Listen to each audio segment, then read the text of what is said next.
되셨어요? 자, 우리 민수기 13장 30절에서 33절까지 제가 한번 읽어보겠습니다.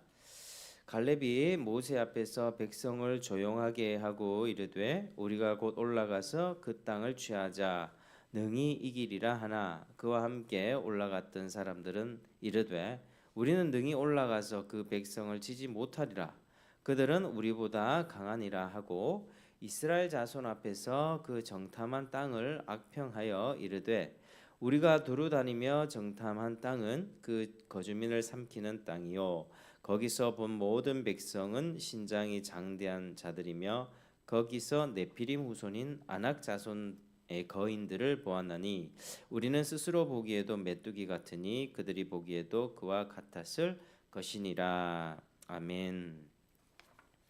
자, 우리가 지난 2주간은 탄핵 정국에 관해서 그리스도인들은 어떤 시각으로 정치에 참여해야 하는가 이런 부분들 좀 살펴보았습니다. 그래서 다시 오늘은 우리가 늘 하던 거 구속사 설교로 돌아와서 이제 민수기 이 부분을 통해서 말씀을 나누겠습니다. 자, 민수기를 우리가 살펴보면 이스라엘 백성들은 이 완성된 성막 가운데에서 레위인 봉사자들을 조직했습니다. 그러니까 레위인들은요 성막을 섬기는 사람, 저 같은 목회자들은 교회 일을 하죠. 교회 건물도 관리하고 성경 말씀도 가르치고 하는 것처럼 이 레위인들이 바로 그런 일들을 했다고 하는 겁니다. 그래서 20세 이상으로 또 군대 나갈 만한 자들을 계수했습니다. 60만 명 정도 나왔는데 그래서 군대를 조직해서 이제 가나안 땅으로 향해서 진군을 했다는 거죠. 이제 싸워야 하는 것입니다. 이제 싸워야 하는 때가 왔다. 그들은 애굽에서 노예로 있었지만 여호와의 군대로 정체성이 새롭게 바뀌었습니다. 그래서 이제 진짜 총 들고 칼 들고 대적들과 싸워야 되는 그런 상황이 오게 된 것이죠. 그런데 그들의 모습이 별로 좋지 못했습니다. 왜냐하면 그들의 마음에 늘 반역하는 마음이 있었기 때문입니다. 늘 반역을 일삼았기 때문입니다. 물이 없다고 불평하죠. 고기 없다고 불평하죠. 아니 없으면 기도하면 되지 않습니까? 하나님이 뭐 능력이 없습니까? 하나님 내가 배가 고픕니다. 물이 마시고 싶습니다. 기도하면 되는데 그러지 않고 계속 따졌다는 거죠. 원망하고 불평하고 또 모세와 함께 이스라엘 백성을 이끌었던 그 오른팔 왼팔 누가 있었습니까? 미리암과 이 아론, 모세와 함께 이렇게 이스라엘 백성을 지도했던 그 모세의 형이자 누나입니다.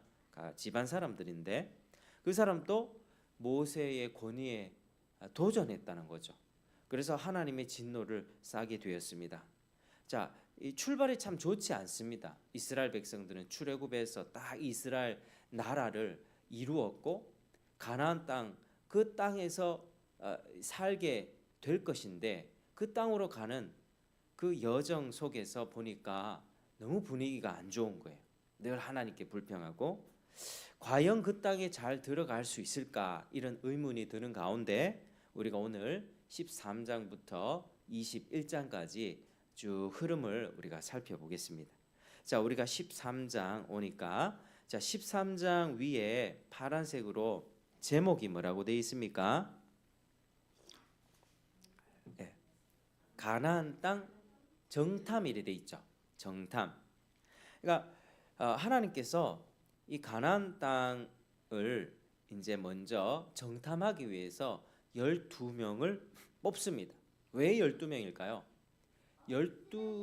12지파에서 각 지파마다 한 명씩 대표자들이 모였으니까 12명입니다.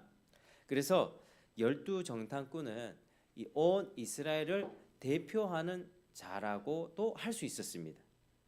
자, 그들의 이름은 4절에서 16절까지 쭉 나옵니다. 4절에 보니까 르우벤 지파에서는 삭굴의 아들 삼무아, 5절에 보니까 시몬 지파에서는 호리의 아들 사밧, 6절 유다 지파에서는 여분네의 아들 갈렙, 그 다음에 이름만 얘기하면 7절에 이사갈 지파 이갈, 8절 에브라임 지파에서는 호세야, 9절 베냐민 지파에서는 발디, 10절 스불론 지파에서는 갓디엘, 11절 요셉 지파 므낫세 지파에서는 갓디, 그다음 단 지파에서 암미엘, 그다음 아셀 지파 스둘, 납달리 지파에서는 몹시 아들 나비, 갓 지파에서는 그우엘, 이렇게 12명이 뽑히게 됐습니다.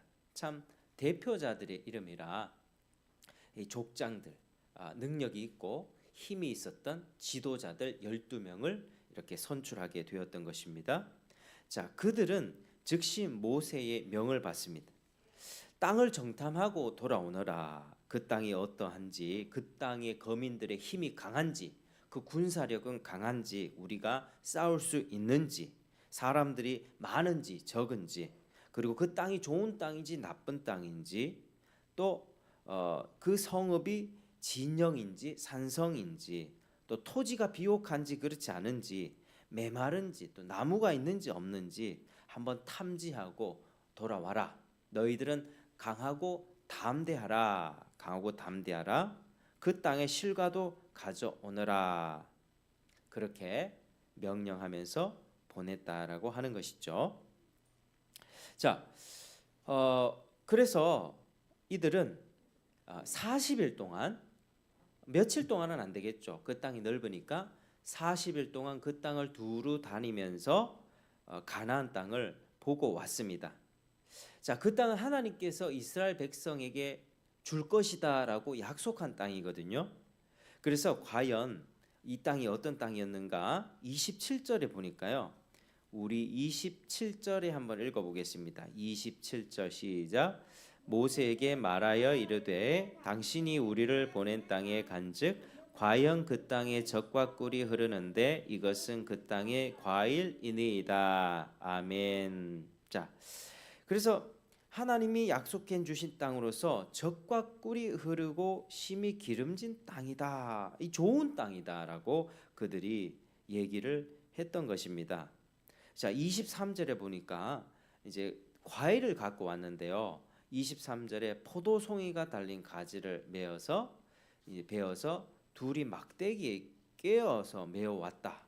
석류와 무화과도 따고 왔다. 이렇게 얘기합니다. 그 이스라엘 땅에는 지금도 포도 많이 나고요. 또 석류, 무화과 이런 나무들, 열매들이 많습니다. 이 포도송이 가지를 잘라가지고 긴 나무 짝대기에 두 사람이 이렇게 이고 갔다는 거예요. 이렇게 한쪽 짝대기에 저 뒷사람 해갖고 포도송이를 주렁주렁 달아서. 아니, 포도는 우리가 봤을 때 그냥 포도 상자에 넣어서 이렇게 올 정도로 작잖아요. 근데 지금 또 이 동네에 가보면 포도가요, 한 송이에 한 4kg, 5kg 정도 될 만큼 포도가 엄청나게 크다고 해요. 그러니까 이 땅은 지금 굉장히 비옥하다는 것을 나타내 줍니다. 그만큼 그 땅의 포도도 좋았고요. 석류, 무화과 등의 소산물이 아주 탱글탱글하게 열매를 잘 맺었다는 것을 볼 수 있는 거죠. 그리고 그 땅을 준다고 누가 약속하셨습니까? 바로 하나님. 하나님이 너희들에게 그 땅을 주겠다라고 약속하셨다는 것입니다. 그래서 그들은 이제 해야 될 행동이 하나님을 신뢰하고, 하나님이 우리에게 저 땅을 주시기로 약속하셨지. 하나님이 약속을 이룰 능력이 있는 분이지 라고 하면서 그 땅을 차지하러 가기만 하면 되는 것입니다. 이제 아무런 문제가 없어요. 정탐 잘했습니다. 돌아와서 그 땅 좋다 얘기했습니다. 그러면은 그렇습니다. 하나님 믿고 우리 출정합시다. 그 땅을 차지하러 갑시다 하면 끝이 날 텐데 그렇지 않았다는 거예요. 도대체 무슨 일이 일어났을까? 자, 무슨 일이 일어났냐? 두 사람 12명 중에서요. 두 사람을 제외하고 10명은 이 사실을 망각하고 하나님이 주신다. 하나님 믿으면 다 된다라고 하는 것을 망각하고 불신앙적인 보고를 하는 것입니다. 자, 28절 한번 읽어보겠습니다. 28절 시작. 그러나 그 땅 거주민은 강하고 성읍은 견고하고 심이 클 뿐 아니라 거기서 아낙 자손을 보았으며. 자, 그 땅 거주민이 어떻대요? 강하다는 거야.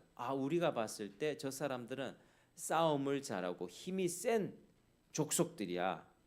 그 성읍은 견고하고 심이 클 뿐 아니라 아낙 자손들은요 일단 키가 큰 사람들이었어.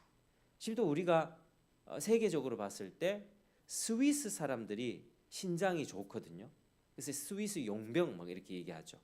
스위스 사람들 체격이 굉장히 좋습니다. 그런 것처럼 아낙 사람들도 체격이 좋고 다부지고 강인한 사람들이었다라고 하는 거죠. 그걸 봤고 29절에 보니까 아말렉 사람들, 아말렉은 대적입니다. 이스라엘 백성들을 공격했던 대적들, 그 밑에 거주했고 헷인과 여부수인과 아모리인 산지에 거주하고 가나안인은 해변과 모래가에 거주하더라, 이렇게 얘기하고 있습니다.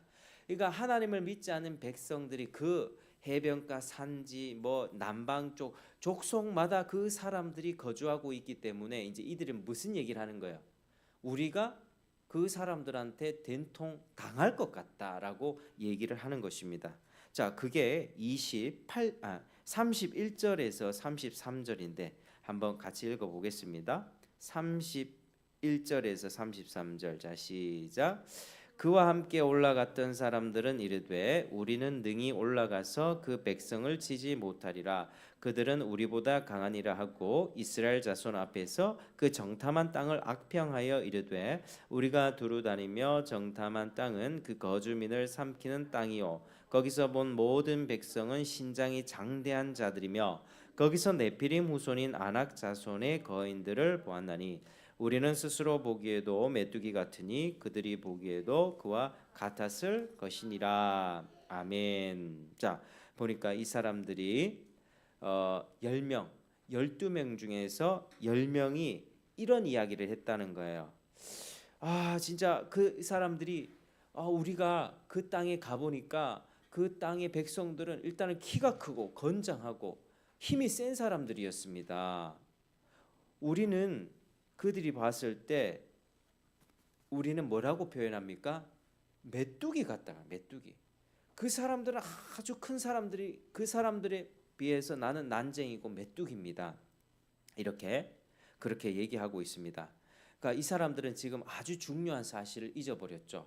지금까지 그 땅에 이르기까지 여기까지 이르기까지 그들의 힘과 노력으로 왔습니까? 그들이 강한 군사력으로 왔습니까? 어떻게 왔습니까?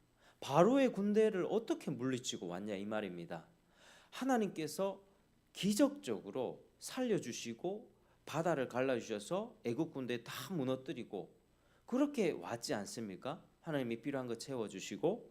그런데 그 땅의 주인이 누구이며 누가 지금까지 그들을 인도했는지 다 잊어버리고 하나님의 능력과 권능과 하나님의 은혜와 자비 돌보시는 그 사랑 다 잊어버리고 그들의 불신앙을 드러내고 있다 이 말입니다. 그리고 나아가서 그들은 그 땅을 악평하기 시작합니다. 이제 방금 전에 적과 꿀이 흐르는 땅이라고 해놓고 금세 그 땅에 대해서 우리가 정탐한 땅은 32절입니다. 그 거주민을 삼키는 땅이요. 그 거주민을 삼키는 땅이요. 이 원망하는 마음이 사실을 그렇게 왜곡합니다. 여러분 그런 경우가 있습니다. 어떤 이제 우리 제3자들의 이야기일 수 있는데 어떤 부부가 부부 싸움을 했어요. 부부 싸움을 해가지고 이 아내 되는 사람이 뭔가 자기 남편을 굉장히 욕을 해요. 막 우리 남편은 이렇고 저렇고 어떻고 괴물 같고 나쁘고 막 그 시댁 식구들은 다 나쁘고 욕을 해서 딱 듣고 이제 머리에 무슨 이미지가 생겨요. 그 사람은 정말 괴물같이 나쁜 사람인갑다라는 이미지가 생기는데 막상 딱 만나보니까 어때요? 너무 괜찮은 사람인 거예요. 괜찮은 사람. 그러니까 이게요 원망하고 불평하는 마음이 딱 들어오잖아요. 그러면 그 사람의 좋은 점, 그 사람을 객관적으로 볼 수 있는 눈 자체가 사라지는 거예요. 그러니까 내가 원망하는 마음이 있으면 우리 아내들이 그렇지 않습니까? 우리 아내들의 마음이 남편을 향해서 원망하는 마음이 있으면 그 집안 전체가 싫어 보이는 거예요. 물론 남자들도 마찬가지일 겁니다. 뭔가 싫어하는 마음이 있으면 그 사람의 모든 게 다 싫어 보이는 거예요. 그러니까 지금 이게 하나님을 향해서 원망하는 마음이 쑥 들어온 거예요. 하나님 왜 우리를 지금 이 사람들, 아니 하나님의 능력과 권능과 이 모든 것들은 다 잊어버리고 하나님이 우리를 지금 죽이려고 하시는가라는 그런 마음 때문에 사실을 다 왜곡하는 거죠. 그 좋은 땅을 갖다가 거주민을 삼키는 땅입니다. 이렇게 합니다. 스스로 낙담해서 우리는 메뚜기입니다. 여러분, 우리가 살아가면서 우리 자신에 대해서도 나는 자신감 있게 사는 사람이 보기에도 더 좋죠. 인간관계도 더 잘할 수 있고. 근데 늘 위축돼서 나는 메뚜기야, 나는 쓸모없어, 나는 죽어야 돼, 이러면요 그 사람 자기도 힘들고 그 사람을 쳐다보는 주변 사람, 그 사람의 부모도 힘이 듭니다. 이게 지금 이스라엘 백성들의 심리 상태가, 마음이 완전히 그렇게 깨져버리고 위축됐다는 거예요. 어떻게? 그 현실 앞에서. 그래서 자기들의 모습이 대적들에 비해서 얼마나 초라하고 볼품없는가를 그렇게 표현했다라고 하는 거죠. 근데 그렇게 10명의 원망과 불평이 섞인 보고는요, 지금 그 보고를 누구한테 하고 있어요? 모세와 및 여러 사람들에게 하고 있는 중이거든요. 그런데 이 보고, 이 사실이요 온 회중에게 전달되고 맙니다. 여러분, 짜증과 원망은 전염되는 것이거든요. 그러니까 내가 짜증 내면, 내가 혼자 짜증 내면은 뭐 그렇다 칩시다. 근데 집에서 내가 짜증을 내면 가족들, 자식들, 부모들 다 전염됩니다. 근데 한 사람이 웃기 시작하잖아요. 한 사람이 웃기 시작하고 즐거워하고 힘들어도 우리 뭐 이길 수 있다, 이렇게 하면요 으쌰으쌰하게 돼. 근데 한 사람이 짜증 내기 시작하고 특별히 더 가장이나 지도자에 있는 위치에 있는 사람들이 그렇게 해버리잖아요. 그러면 그 공동체 전체가 그렇습니다. 만약에 이제 저도 마찬가지겠죠. 이 자리에 있어서 제가 막 짜증내고 이러면 전부 다 교회 오기 싫다 이래 될 겁니다. 집에서 마찬가지입니다. 가장이, 아비가 자식들 앞에서 웃고 행복하고 이렇게 즐겁게 있으면 그 가정은 화목해지는 거예요. 근데 가장이 막 짜증내고 화를 내고 이래버리면은 가정 전체 그렇죠. 지금 이 대표자들 아닙니까? 이 12명의 대표자 중에 10명이 그렇게 원망하고 불평하면서 우리는 이제 다 죽었습니다, 이렇게 막 이야기를 하니까 모든 사람들에게 이 짜증이 막 전염되기 시작했다는 거죠. 그래서 이스라엘 백성들이 어떤 반응을 보였냐면요, 우리 14장으로 한번 넘어가겠습니다. 14장, 우리 14장 1절에서 3절까지 시작. 온 회중이 소리를 높여 부르짖으며 백성이 밤새도록 통곡하였더라. 이스라엘 자손이 다 모세와 아론을 원망하며 온 회중이 그들에게 이르되 우리가 애굽 땅에서 죽었거나 이 광야에서 죽었으면 좋았을 것을 어찌하여 여호와가 우리를 그 땅으로 인도하여 칼에 쓰러지게 하려 하는가? 우리 처자가 사로잡히리니 애굽으로 돌아가는 것이 낫지 아니하랴 하면서 막 이렇게 막 퉁명스럽게 막 밤새도록 울었다는 거예요. 밤새도록. 그러면서 이 사람들이 어떻게 얘기하냐면 4절에 한번 봅시다. 4절에 자 시작. 이에 서로 말하되 우리가 한 지휘관을 세우고 애굽으로 돌아가자, 이렇게 얘기합니다.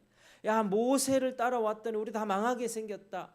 다른 지휘관을, 대표자를, 리더를 바꾸자, 이거예요. 이거 대통령 끌어내고 다른 사람 올리자. 지금 이 사태가 지금 일어난 겁니다. 모세는 지금 1인 최고 지도자였거든요. 모세 끌어내고 우리가 원하는 사람 세워서 우리 다시 애굽으로 돌아가자. 아니 이게 무슨 말입니까? 애굽에서 그렇게 고통당했잖아요. 하나님이 건져 주셔가지고 이렇게 복을 주셨는데 다시 옛날로 돌아가려고 하고 있습니다. 어떻게 이렇게 행동할 수 있죠? 지금 완전히 이성이 마비된 거예요. 여러분, 그래서 이 군중들의 어떤 그 짜증과 원망이 전염되고 사람들이 감정적으로 막 휘몰릴 때는요, 사람들이 잘 생각을 하지 못해요. 그런가? 그런가? 하면서 막 쫓아가게 된다니까요. 그래서 우리도 지금 이 시대 속에서 언론이나 또 사람들이 막 선동하죠. 대통령 끌어내야 된다라고 막 선동하는 그 얘기를 들을 때 선동되는 사람들은 진짜 그런가? 이렇게 따라가게 된단 말이에요. 그거 절대 따르면 안 된다는 겁니다. 무엇이 잘못됐고 잘했는지를 정확하게 따지고 우리는 어느 표에 서야 될 건지를 생각해야 되는 거예요. 저 같은 경우는 이제 뭐 저는 무조건 뭐 이쪽에 서라, 무조건 이쪽에 서라라고 얘기하는 사람이 아닙니다. 항상 성경적인 기준입니다. 항상 성경적인 기준으로 하나님의 관점으로 우리의 신앙생활 고요하고 단정하게 우리의 신앙의 자유를 보장받을 수 있는 그런 체제가, 누가 그런 체제를 추구하고 어느 쪽이 그런 쪽인가? 하나님을 사랑하는 우리의 신앙생활, 예배드리고 전도하고 또 봉사하고 교회 활동하는데 그것을 보장해주는 정당이나 사람이 누군가를 생각하고 거기에 한시적으로 협력하는 것이지, 나는 이쪽이 영원히 좋아 아니면 이쪽이 영원히 좋아 이렇게 생각하는 것은 어리석은 것이다라고 하는 거죠. 언제든지 바뀔 수 있습니다. 그래 지금 시점에서 봤을 때는 우리가 그쪽을 서야 됩니다. 그래서 지금 이런 사태를 통해서도 저도 늘 생각하는 게, 선동되면 안 된다. 언론에 거짓된 언론들이 굉장히 많거든요. 어떤 사실을 굉장히 부각시키고 잘한 것들은 이렇게 전혀 언급하지 않는 그런 부분에 대해서 잘 구분하고 분별해서 생각할 수 있는 능력을 길러야 되는 것이죠. 그런데 지금 이스라엘 모든 백성들은 생각할 수 있는 이성적인 능력이 마비됐습니다. 이성적 능력이 완전히 마비가 돼가지고 10명의 정탐꾼이 얘기한 것에 대해서 그대로 다 따라가고 있죠. 우리 이제 가면 죽게 되니까 차라리 이 모세 바꾸고 다른 지휘관 세워서 다시 애굽으로 돌아가자라고 막 외쳤다라고 하는 것입니다. 여러분, 이들의 처사는요, 사람을 이렇게 사람을 바꾸고 지도자를 향하는 것 같지만 사실은 이거 하나님을 향한 대적입니다. 눈앞에 보이는 이 가나안 족속들에 대한 두려움이 컸던 거예요. 그러니까 현실이 너무 큰 거예요. 자기네들이 그 사람들 봤을 때 못 이길 것 같은 거예요. 그러니까 그 두려움을 이기지 못하고 마침내 하나님을 불신했고 하나님의 모든 은혜를 저버렸고 반역하기 시작했던 것입니다. 여러분, 신앙생활에 언제 많이 위기가 오는지 아십니까? 현실의 두려움에 꽉 막혔을 때 어떤 사람은 믿음으로 그걸 뛰어넘어요. 근데 어떤 사람들은 그 현실에 막혀서 나 잘할 수 있을까? 어떡하지? 나 이렇게 하다가 어떻게 되지? 하면서 하나님을 아예 저버리는 경우가 많이 있는 것이죠. 그래서 여러분, 두려움이 정말 큰 적입니다. 우리에게는 눈에 보이는 두려움으로 인하여서 하나님을 배반하고 말았습니다. 여러분, 우리가 질문을 던져볼 수 있습니다. 왜 믿음으로 돌파하지 못할까? 왜 하나님을 신뢰하지 못했을까? 왜 그 두려움을 이기지 못했을까? 그래서 통상 우리 사람들은 눈에 보이는 큰 현실 앞에서 믿음으로 살아가기가 참 힘이 들구나 라는 사실이 드는 거죠. 그렇지 않겠습니까? 당장에 내 통장에 돈이 어제까지 100만 원이 있었는데 뭐 이것저것 나가는 거 다 빠져나가고, 월세 빠져나가고, 뭐 병원비 빠져나가고, 카드비 빠져나가고, 통장에 오늘 갑자기 보니까 3만 원밖에 안 남아 있어. 이걸 가지고 한 달 살아야 되는데 분명히 어제까지 100만 원이었는데 3만 원 남아 있어. 이번 달 지출도 너무 많고. 그러면 어떻죠? 무너지는 거죠. 마음이 깝깝한 거예요. 깝깝한 거예요. 근데 그 상황에서 하나님께 믿음으로 돌파하는 신앙이 하나님이 기뻐하시고 그 두려움을 능가하는 신앙인데, 많은 사람들은 그 현실의 벽 앞에서 주저앉아 버린다는 것입니다. 사람들이 많이 그렇습니다. 많은 사람들이 그렇다는 거죠. 자, 12명 중에서 10명이 그랬다는 거죠. 그런데 그렇지 않은 사람이 있었습니다. 전부가 그렇지 않았습니다. 그 2명의 믿음의 사람들이 있었습니다. 그 2명 믿음으로 하나님의 승리를 확신했던 사람, 그 사람의 이름이 바로 따라하겠습니다. 갈렙과 여호수아. 이 두 사람의 이름은 반드시 기억해 두시길 바랍니다. 갈렙과 여호수아, 믿음의 사람들이에요. 다른 사람은 다 안 된다 할 때 됩니다 했던 사람, 믿음의 사람, 도전의 사람, 긍정의 사람. 자, 3장 30절 볼까요? 3장 30절. 자, 시작. 갈렙이 모세 앞에서 백성을 조용하게 하고 이르되 우리가 곧 올라가서 그 땅을 취하자 능히 이기리라 하나 이렇게 얘기하죠. 야, 이 사람들아 조용해봐. 조용해봐. 우리가 곧 올라가면 그 땅을 취할 수 있어. 왜? 하나님이 우리와 함께 하시니까 이렇게 얘기하는 거예요. 그리고 14장 넘어가 볼까요? 14장 우리 6절에서 9절까지. 자, 14장 6절에서 9절. 자, 시작.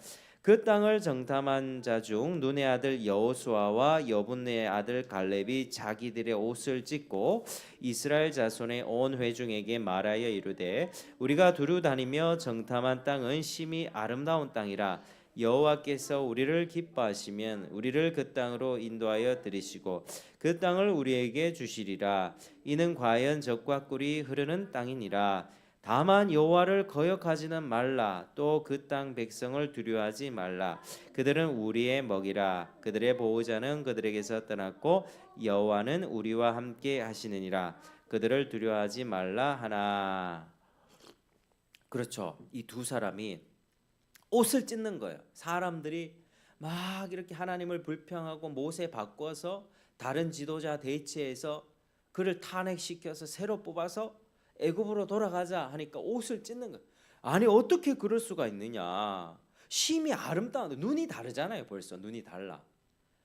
눈이 그 땅이 너무 아름다운 땅이다.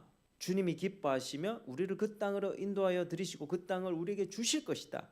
젖과 꿀이 흐르는 땅이다. 이렇게 얘기합니다. 자기네들 아까 10명은 우리는 그들 앞에서 메뚜기 되랬잖아요. 지금 이 사람은 여호와 거역하지 말라. 그 땅 백성 두려워하지 말라. 그들은 우리의 먹이다. 우리가 그들을 잡아먹을 수 있다. 하나님께서 우리와 함께 하시기 때문이다. 그러므로 두려워하지 말라라고 힘을 주는 거예요.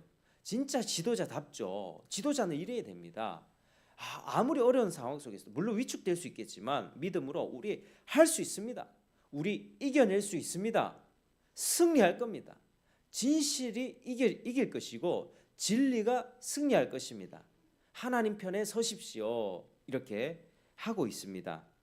그래서 이 사람들이 이 두 명이 이렇게 강력하게 얘기했지만 그러나 이미 불신과 불평에 쩌든 이스라엘 백성들은 오히려 돌을 쳐서 그들을 치려고 합니다. 무슨 소리 하냐고.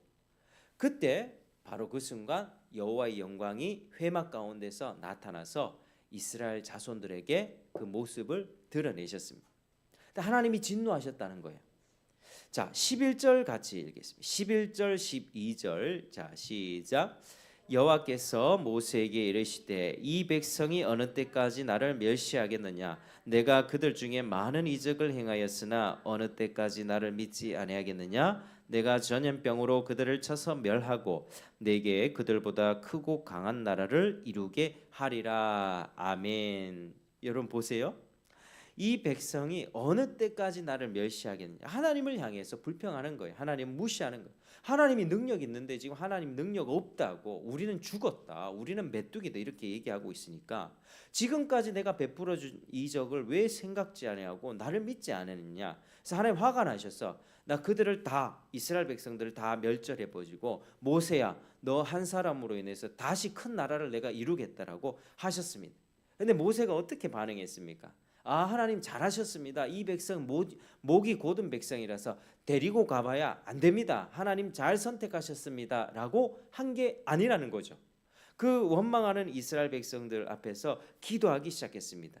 여러분 이게 모세의 온유함이었거든요. 모세는 전에 어땠습니까? 자기를 반역하고, 여러분 누군가가 여러분에게 상처를 훅 준다요. 오만 욕을 다 해요. 내 욕할 뿐만 아니라 내 와이프 욕하고 내 가족 욕하고 오만 내 친척 사촌들까지 다 우리 집안 욕을 하면은 없던 화도 생기죠. 막 분노가 일어나기 시작하죠. 근데 용서하기 힘들 겁니다. 그런데 모세는요 그런 사람이었다는 거예요. 전에 자기를 반역했던 사람들을 위해서도 기도했고, 자기 옆에서 이제 미리암 누나였죠. 미리암이 자기를 비방하고 그 권위를 침해했을 때, 훼손했을 때도 그 하나님께서 그에게 나병을 걸리게 하는 그 병을 벌을 주셨습니다. 근데 모세가 어떻게 하냐면요, 하나님 미리암을 고쳐 주십시오. 속으로는 우리 같으면 어떻겠어요? 아이 잘됐다, 내 괴롭히더니 꽃이다, 잘됐다, 날 괴롭히던 사람이 지나가다가 다리가 부러지면 속 시원하겠죠. 근데 모세는 그렇지 않았다는 거예요. 나를 괴롭히는 사람이 괴로워할 때, 나를 괴롭히고 힘들게 하는 사람이 다쳤을 때 그 사람에게 가서 손을 잡아주었다 하는 거예요. 다윗도 그런 사람이었습니다. 내가 그 사람들을 위해서 내가 기도했을 때 그 기도가 내 품으로 돌아왔다. 이게 시편 어딘지 정확 30몇 편인지 모르겠는데요. 제가 그 구절을 읽으면서 하나님이 원수를 위하여 기도하라는 그 뜻을 알게 됐습니다. 나를 위하여 내게 상처 주는 사람이 있잖아요. 근데 그 사람을 축복하고 기도할 때 그 기도가 누구에게 돌아온다고요? 내게 돌아온다. 그 기도가 하나님이 그걸 기뻐하세요. 그래서 사람이 원수 관계가 있다 할지라도 여호와를 기쁘시게 하면 그 원수 관계도 하나님이 화목하게 하신다. 사람의 관계 중에서 원수지간이 된 것은 내 힘으로 절대로 해결할 수가 없습니다. 그런데 하나님을 기쁘시게 하면 그 관계도 풀어주신다는 거예요. 모세가 그런 사람이었다. 온유한 사람이었다. 자기에게 상처 줬던 사람도 품어내고 그 사람 고쳐달라고 기도했고, 모세도 지금 보면 사람이 모세 끌어내려고 하고 있잖아요. 지금 사람이 모세 탄핵시키려고 하고 있잖아요. 지금 모세 끌어내가지고 다른 사람 세워서 애굽으로 돌아갑시다 하는데 모세는 그걸 듣고도 하나님 이 사람들 용서해 주십시오라고 기도하고 있습니다. 이게 온유한 사람이에요. 그래서 온유한 사람이 기도를 하게 되어 있습니다. 성령이 맺는 열매 중에 하나인 온유함입니다.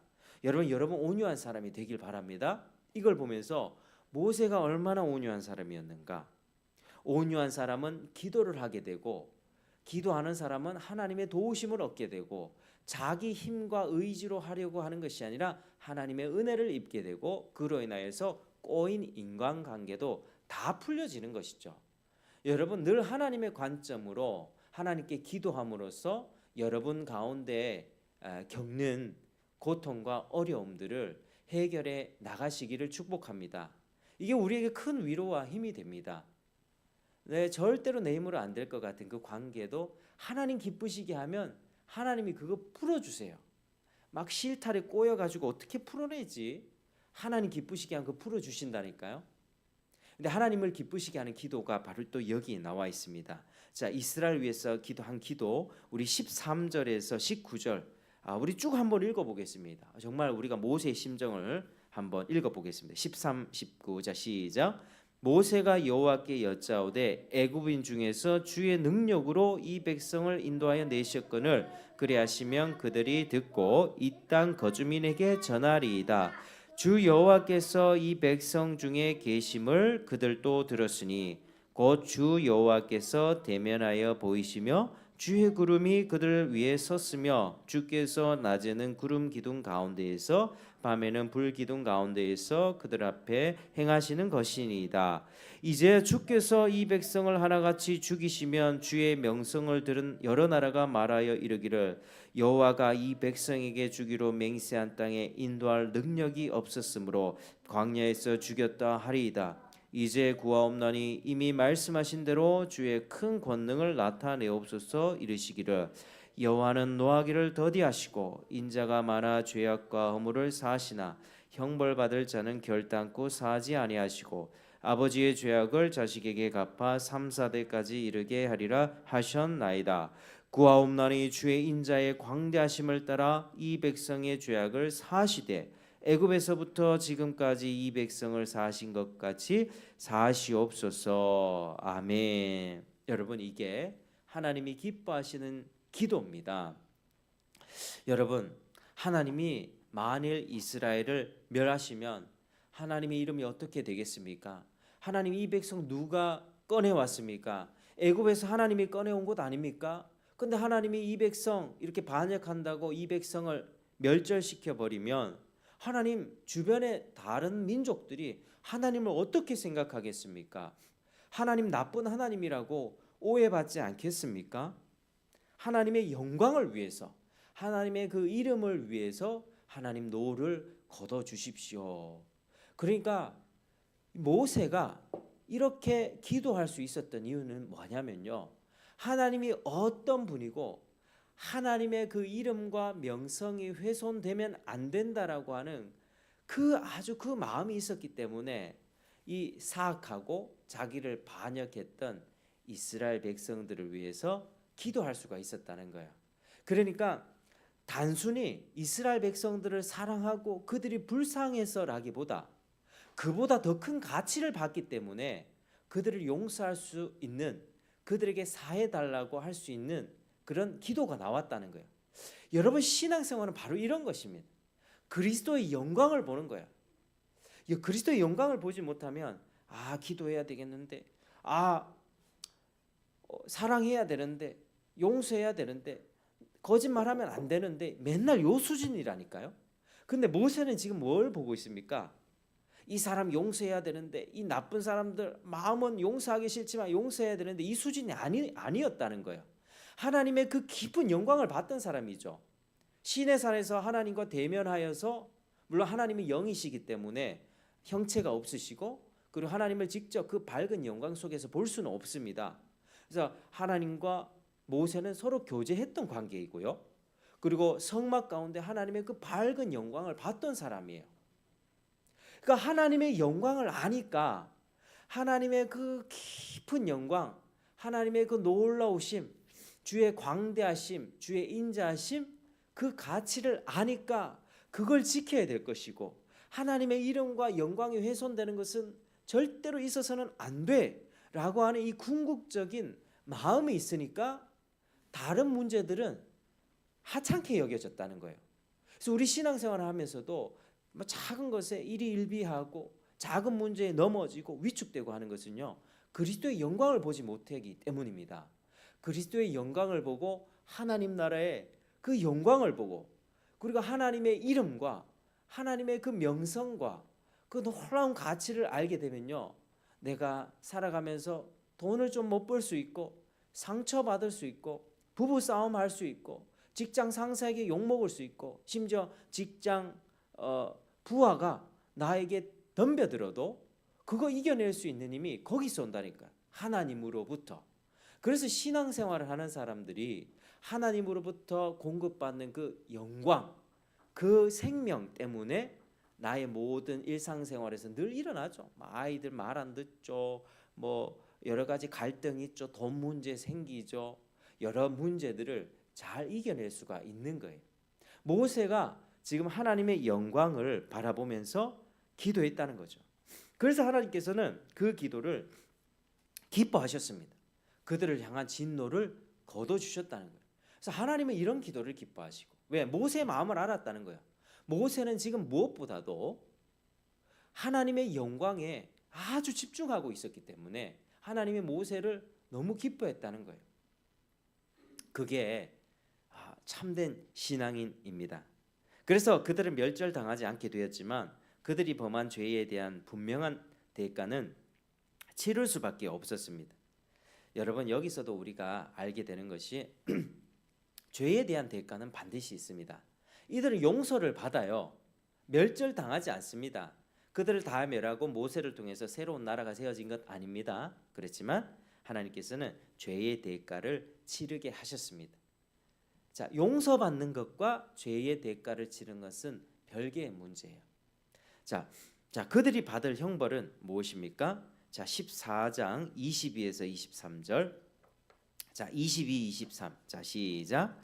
내 영광과 애굽과 광야에서 행한 내 이적을 보고서도 이같이 10번이나 나를 시험하고 내 목소리를 정종하지 아니한 그 사람들은 내가 그들의 조상들에게 맹세한 땅을 결단코 보지 못할 것이요 또 나를 멸시하는 사람은 한 사람도 그것을 보지 못하리라. 자, 이렇게 얘기하는 것입니다. 그 땅을 본다고 못 본다고요? 못 본다. 가나안 땅 못 들어간다. 자, 그 다음에 또 뒤에 무슨 내용이 있냐면요. 자, 우리 3절 한번 읽어볼까요? 30절 읽어보겠습니다. 30절 시작. 여분네 아들 갈렙과 눈의 아들 여호수아 외에는 내가 맹세하여 너희에게 살게 하리라 한 땅에 결단코 들어가지 못하리라. 그리고 33절 시작. 너희의 자녀들은 너희 반역한 죄를 지고 너희의 시체가 광야에서 소멸되길까지 40년을 광야에서 방하는 자가 되리라. 34. 너희는 그 땅을 정탐한 날수인 40일에 하루를 1년으로 쳐서 그 40년간 너희의 죄악을 담당할지니 너희는 그제서야 내가 싫어하면 어떻게 되는지를 알리라 하셨다 하라. 아멘. 여러분 이제 아시겠죠? 그 땅에 들어가지 못한다는 것이고 그 불평에 동조했던 많은 그 어른 세대들, 그 자녀들은 뭘 알지 못하니까 그냥 부모가 하는 대로 가만히 지켜보고 있는 거예요. 그 어른 세대들은 다 정탐 기간 중 며칠 정탐했죠? 40일 정탐했죠. 근데 그 하루를 몇 년으로? 1년으로 쳐서 40년간 이 사막에서 뺑뺑이 돌릴 거야. 그래서 40년간 광야 생활이 여기서 시작됐습니다. 40년 광야 생활이 여기서 시작됐다고요. 자, 이제 광야 생활은 의미가 달라지기 시작합니다. 광야 생활은요, 원래 하나님께서 하나님의 자녀로 성숙시키기 위해서 고난과 연단을 주는 그런 장소였습니다. 그런 과정이었습니다. 그리고 하나님이 만나와 메추라기를 내려주지 않으면 살 수 없는, 하나님만 바라보며 살 수 있도록 하는 그런 훈련이었습니다. 그 하나님의 인도, 하나님의 보호를 직접 체험하는 생활이었습니다. 그러나 지금 이 사건 이후로 광야 생활의 성격이 달라지는데 그게 뭐냐면요. 한번 따라하시겠습니다.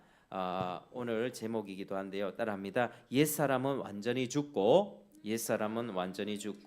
새 사람을 입는 과정입니다. 새 사람을 입는 과정입니다. 옛사람, 하나님께 원망하고 불평하는 이 마음은 완전히 죽고 새 사람, 하나님을 사랑하고 하나님 뜻대로 순종하는 성령 충만한 어떠한 이런 사람을 입는 과정이라는 것입니다. 여러분 그게 우리 인생이라고 하는 거예요. 우리가 살아가고 있는 인생이 저는 40 넘었습니다. 우리 어르신들은 50, 60 넘어가시고 또 70까지 시간 금방 가죠. 올해 1월 달 얼마 안 된 것 같잖아요. 그죠? 근데 이렇게 1년이 빨리 간다니까요. 저도 이렇게 기록을 보니까 작년에 12월 26일인가 우리 그 두임 어머님 돌아가셨더라고요. 벌써 1년이 된 거예요. 1년이. 와, 그래서 얼마 전에 이제 그 제가 원장님한테도 연락 와가지고 혹시 그 제를 뿌린 장소가 어디냐고 물어보시더라고. 저는 모른다고, 그 아들이 어디 뿌린다고 했는데 그 아들은 여전히 연락이 안 되고요. 그렇게 1년이 또 지났구나. 생각이 납니다.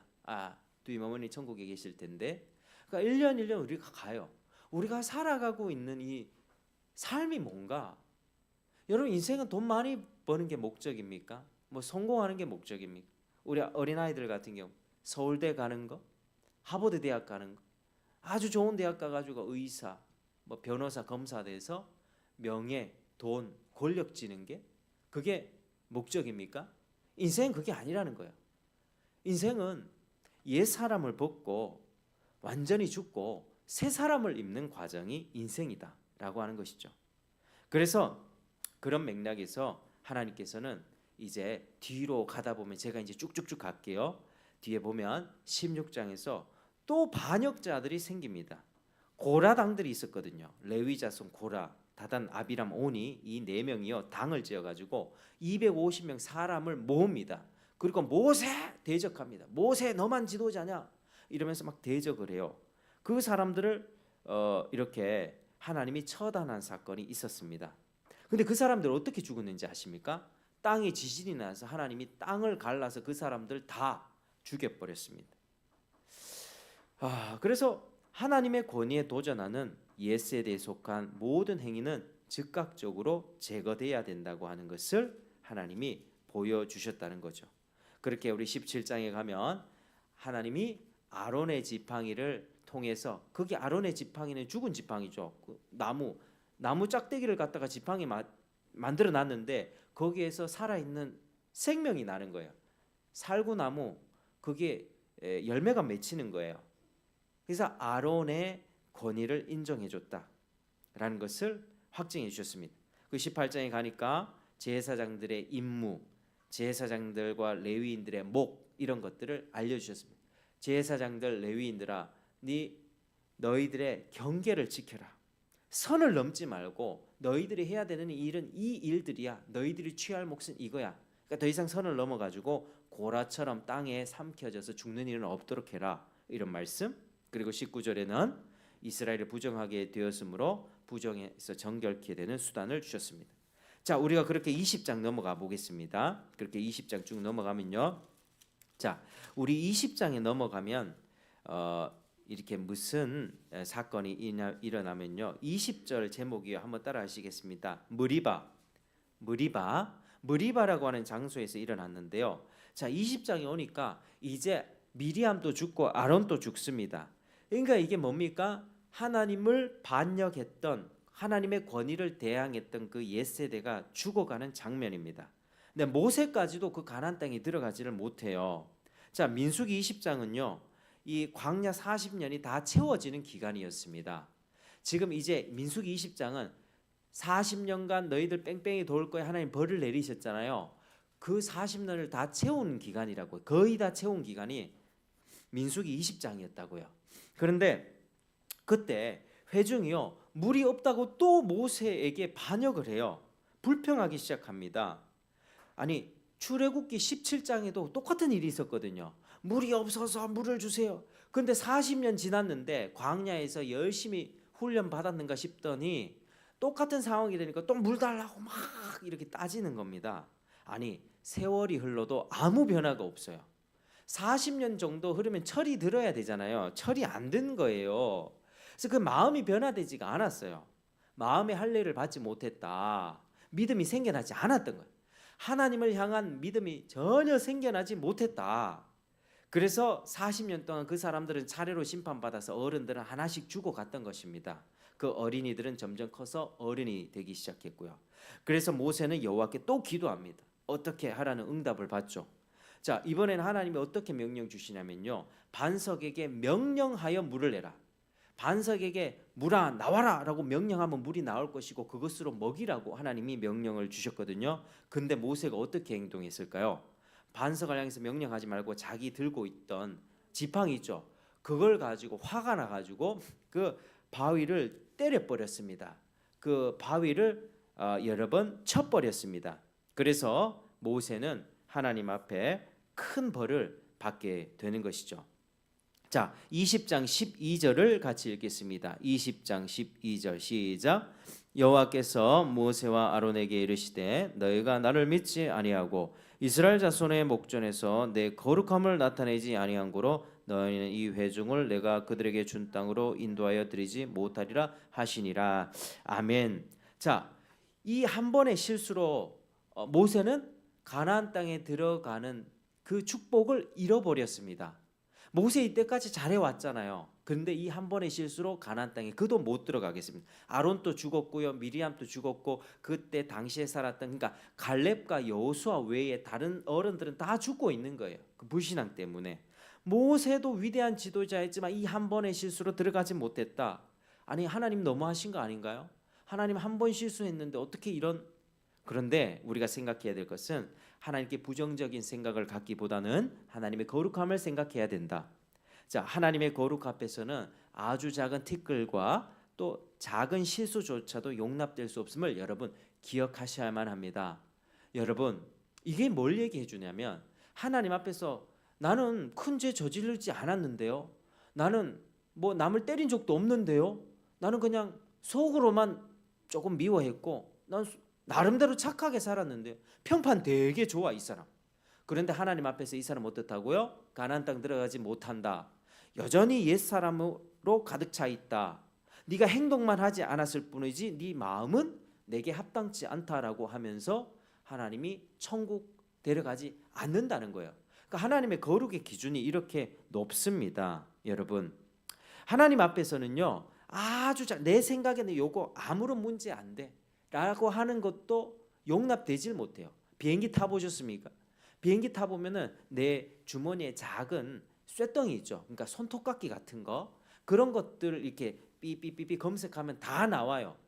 그리고 그게 이제 흉기가 되고 무기가 될 수 있기 때문에 공중에서 비행기 날아가면서 그런 사건 터지면 큰일 나잖아요. 전부 다 죽잖아요. 그러니까 그런 검색들을 다 하거든요. 그 물 같은 것도 150ml인가 그 이상 되는 거는 못 들고 가. 왜? 물로 폭탄을 만들 수 있다라고 하기 때문에 그런 것들 다 가지고 가지 못하거든요. 작은 쇠, 가위나 칼 이런 거 전혀 들고 가지 못합니다. 그래서 그런 거 다 잡히거든요. 작은 쇳덩이 하나도 삐삐삐삐 비행기 탑승하지 못합니다. 그런 것처럼 하나님 나라에 들어가려면 내 작은 죄악들 하나도 갖고 들어가지 못한다는 것을 이 사건을 통해서 보여준 것이죠. 그래서 옛 세대에 속한 것들, 내 옛 사람이 조금이라도 살아 있으면 다 하나님 나라에 가지를 못하게 되는 것입니다. 그래서 오직 새 사람만이, 그리스도 안에서 새로움을 입은 사람만이 천국 갑니다.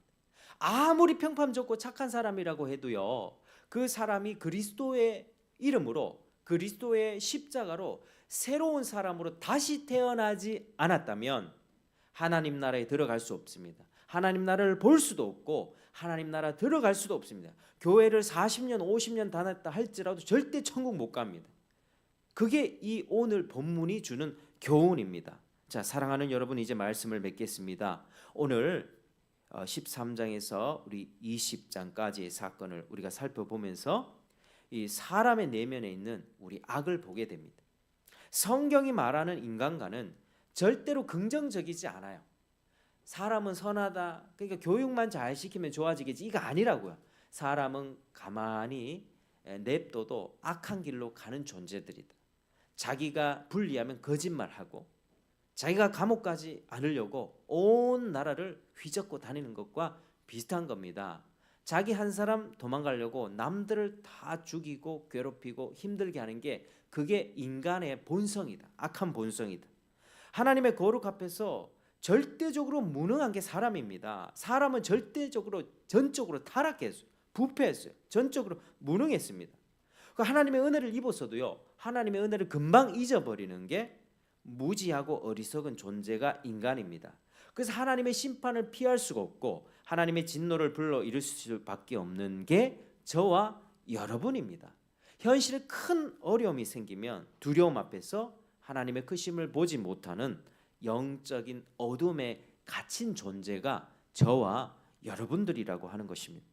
그래서 하나님은 자신의 택한 백성을 어디로 인도하시냐? 광야로 인도하십니다. 무지와 어리석음에 대한 죄의 대가를 정확하게 치르게 하시고 새 사람으로 다시 태어나도록 광야, 그러니까 어려운 삶으로 인도하신다는 거예요. 그걸 믿으시길 바랍니다. 광야는 내 죄악된 본성을 죽이는 장소예요. 새 사람으로 다시 태어나는 그 장소, 그 기간 40년이 바로 광야 생활입니다. 우리 인생이 그렇다는 거죠. 그래서 하나님은 그런 낮아진 과정을 통과하면서 그리스도를 믿은 자들에게는 단번에 신분적으로 너 거룩하다, 네가 아무리 많은 죄를 지었다 할지라도 너 내 자녀야, 거룩해 인정하십니다. 그리고 또한 그의 인생 가운데 점진적으로 성품을 거룩하게 만들어 주셔서 새 사람으로 만들어 가시는 것이죠.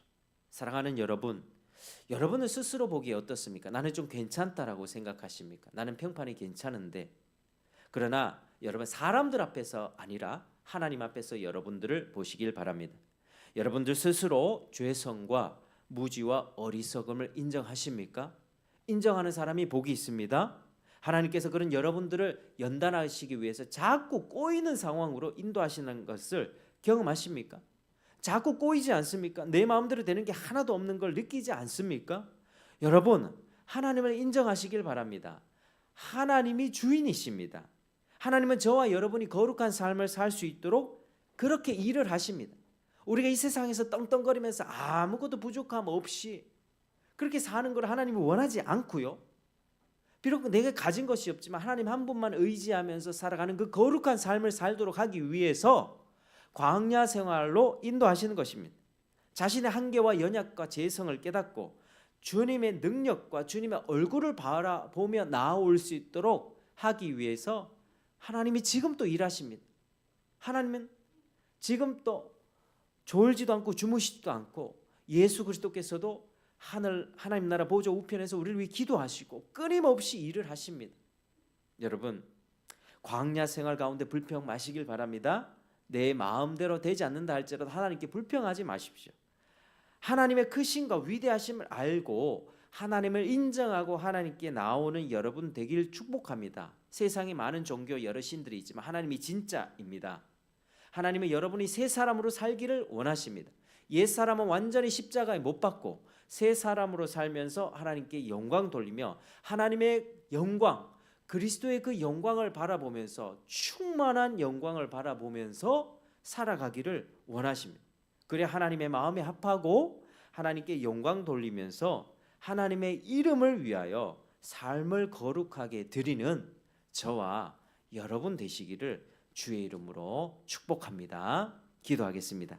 하나님 아버지 참으로 감사합니다. 오늘 말씀을 통하여서 주님의 높고 위대하심을 다시 한번 묵상하게 되고 주님의 광대하심과 자비하신 성품 우리가 알게 됩니다. 하나님 그러나 그에 반하여 우리 인간들이 얼마나 악하고 타락했는지요, 얼마나 무능한지요, 우리 하나님을 배반할 수밖에 없는 존재입니다. 하나님 도와주십시오. 하나님 우리가 내 뜻대로 되지 않는 인생을 살면서 하나님 인정하게 도와주십시오. 하나님을 믿고 따르게 도와주십시오. 하나님을 더 사랑할 수 있도록 은혜를 베풀어 주시옵소서. 이런 축복이 넘쳐나는 올 한 해 마무리 잘하고 내년부터 그런 새해가 되기를 간절히 기도합니다. 이 모든 말씀 예수님 이름으로 기도합니다.